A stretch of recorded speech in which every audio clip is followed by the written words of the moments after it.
Hola, hoy hablaremos acerca de una corriente filosófica y psicológica que demostró avances en la misma ciencia. Me refiero al funcionalismo.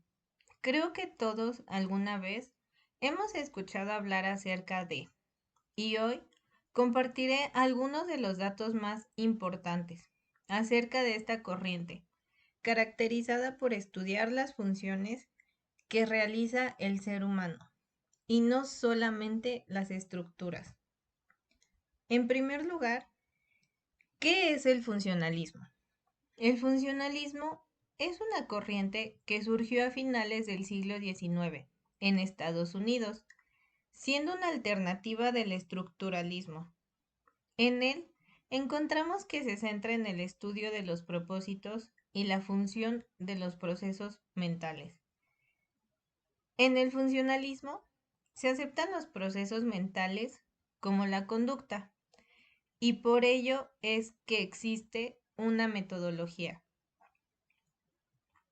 en donde la reflexión de una situación a lo que se le conoce como introspección es la base de estudio, acompañada de la psicología comparada, que se encarga de estudiar conductas humanas y los mecanismos que éstas desarrollan a lo largo de la vida. Y por último, tenemos los tres puntos más importantes o que se escuchan en otras corrientes, los cuales son la observación, experimentación y la sistemática. Ahora pasaremos a los antecedentes filosóficos. La psicología es considerada como tipo de ciencia social y natural, pero en el funcionalismo es una ciencia natural, la cual tiene tres antecedentes filosóficos. En primer lugar está el empirismo, que se expresa que todo conocimiento proviene de las experiencias y como lo vemos en la imagen, es decir, se basa en todos nuestros sentidos. En segundo lugar, tenemos el pragmatismo epistemológico. Sostiene que todo conocimiento, para llegar a ser verdadero, debe ser práctico. Y por último, tenemos a la teleología, la cual es una rama de la ciencia que se encarga de atribuir un porqué a las cosas, es decir, por qué se dan o por qué nacen. Se preocupa por las causas finales de los fenómenos. Ahora pasaremos a los antecedentes científicos. El funcionalismo también cuenta con ellos, los cuales se basan en el científico Darwin.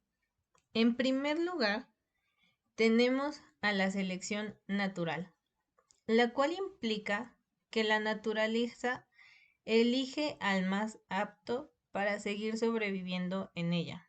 Es decir, se adapta quien pueda.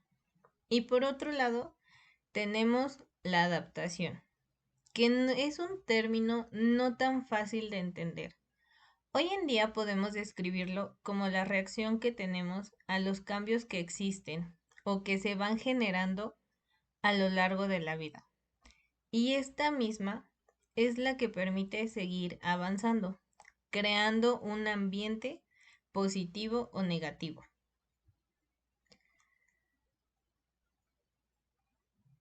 Ahora hablaremos del científico, psicólogo y filósofo William James. Si no has escuchado hablar de él, te diré que fue un psicólogo y filósofo nacido en Nueva York en 1842.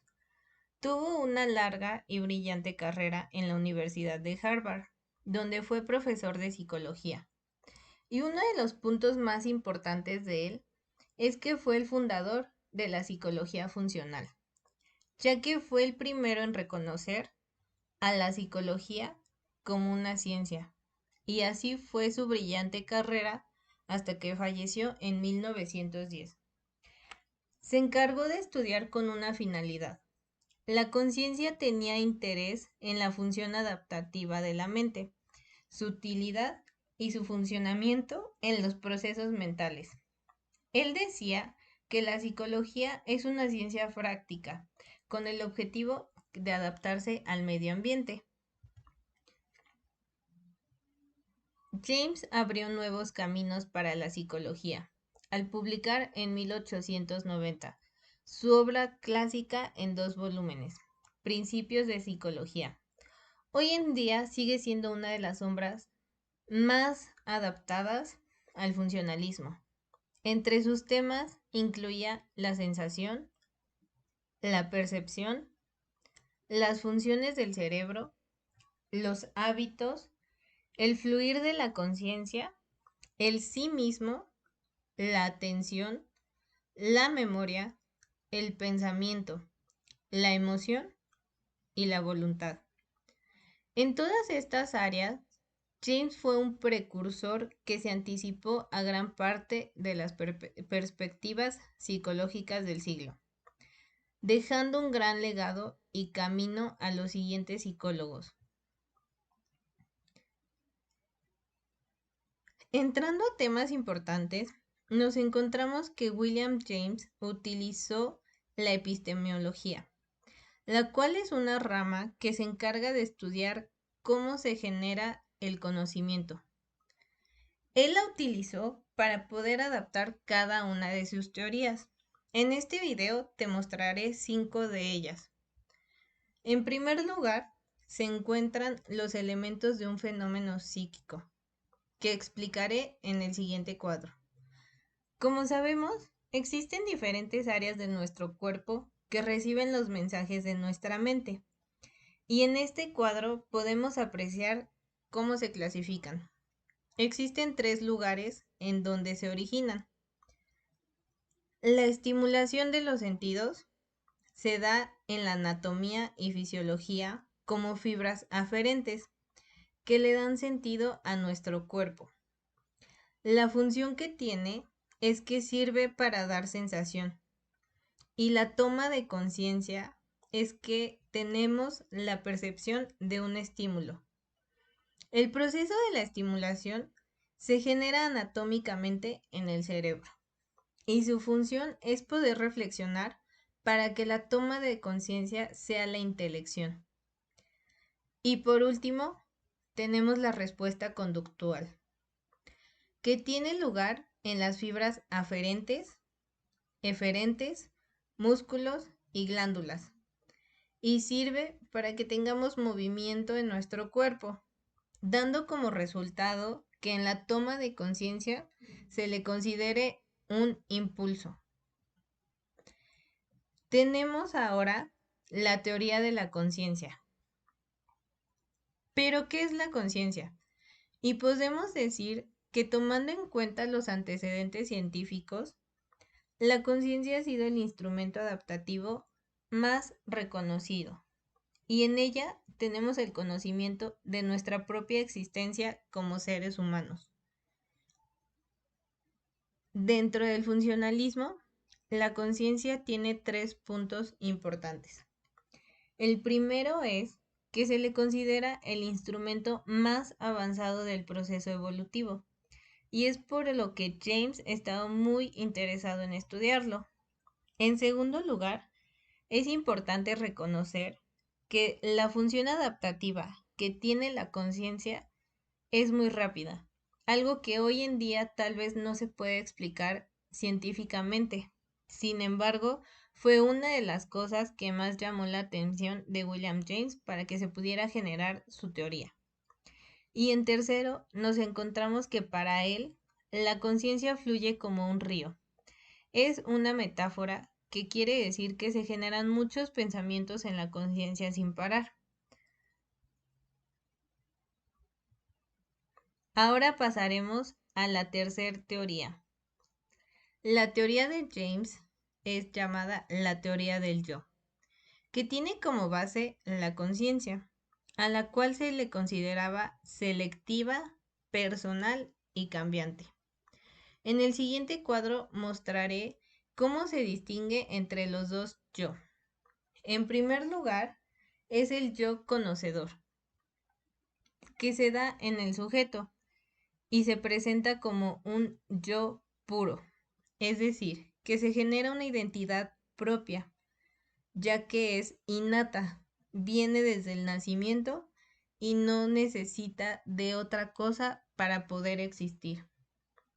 En segundo lugar, se encuentra el yo conocido, que se le conoce como objeto. Es un yo empírico, ya que se adquiere en base a las experiencias y conocimientos que se van generando día a día a lo largo de nuestra vida. Y puede referirse a algo corporal, material, social o espiritual. Es decir, puede ser tanto en un ambiente social, con familia o amigos, o en una escuela. Puede ser algo referente a nuestro cuerpo o a alguna situación que se va generando que nos hace querer conocer acerca de nuestro ambiente. Una frase importante que William James compartía era que si algo valioso ha de ser descubierto, mi generación, es que se puede cambiar el destino de una persona cambiando sus hábitos. Ahora encontramos la teoría del hábito. Cuando hablamos de hábitos, sabemos que es la repetición constante de las acciones de nuestro día a día, que se da de forma automática. Existen 4 hábitos que James menciona.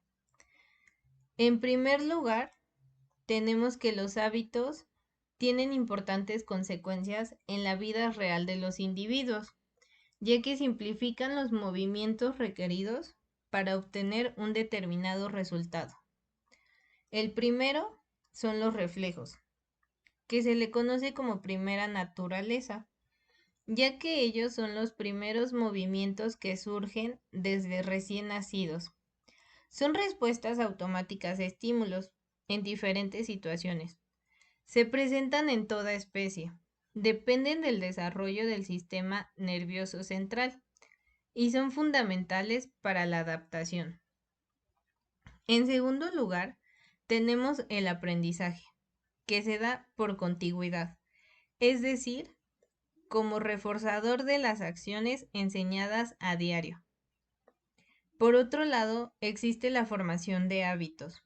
Y como hace rato describíamos qué es un hábito, a este se le conoce como la segunda naturaleza, ya que forman parte de la adaptación. Y por último lugar, se encuentra la libertad de hábitos, es decir, los primeros 3 puntos se generan desde que eres bebé a conforme vas creciendo. Y esos conocimientos y hábitos los adquieres en base a lo que tus padres o tus tutores enseñas o son sus ideales. En este último punto, se trata de que cada uno sea libre en la elección de hábitos de su vida. Al final, la primera naturaleza se sustituye por la segunda y se aprende por experiencias. Y las más importantes se dan durante los primeros 5 años de vida. Y para modificar un hábito se necesita mucha constancia, disciplina y se debe contar con un sistema establecido. Por último, encontramos la teoría de la emoción. Las emociones son producto de las reacciones corporales frente a una situación o momento específico y se generan de la siguiente forma. Debe existir una experiencia en base a nosotros y nuestro conocimiento. Esa experiencia se genera un dualismo. Ese dualismo es emocional, conciencia. Establece que como respuesta a las experiencias y estímulos, el sistema nervioso autónomo crea respuestas fisiológicas a partir de las cuales se generan y se crean emociones.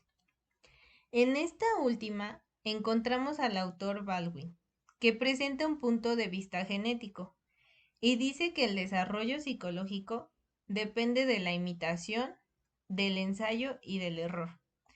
A continuación hay un cuadro. En ese cuadro se divide en 2 la teoría. En el primer espacio tenemos que el desarrollo del pensamiento es prelógico, lógico e hipológico. Se genera en la mente y es el resultado de la habituación del individuo, de moverse de los límites que separan el mundo de la razón y el de la locura, es decir, habitan la intersección de ambas. En el siguiente recuadro tenemos el desarrollo del yo. Tiene 3 puntos importantes. El primero es que se genera en lo sensoriomotriz. Lo sensoriomotriz se refiere a que todos tus sentidos y movimientos evolucionan para desarrollar el conocimiento y la interacción con el entorno, y es tanto proyectivo como efectivo. Con esta última teoría, doy fin al video donde se presentan diferentes puntos relevantes e importantes de esta corriente filosófica, y más si eres estudiante de psicología. En la psicología es muy importante conocer las bases de cada una y seguir desarrollando esta ciencia en base a ello.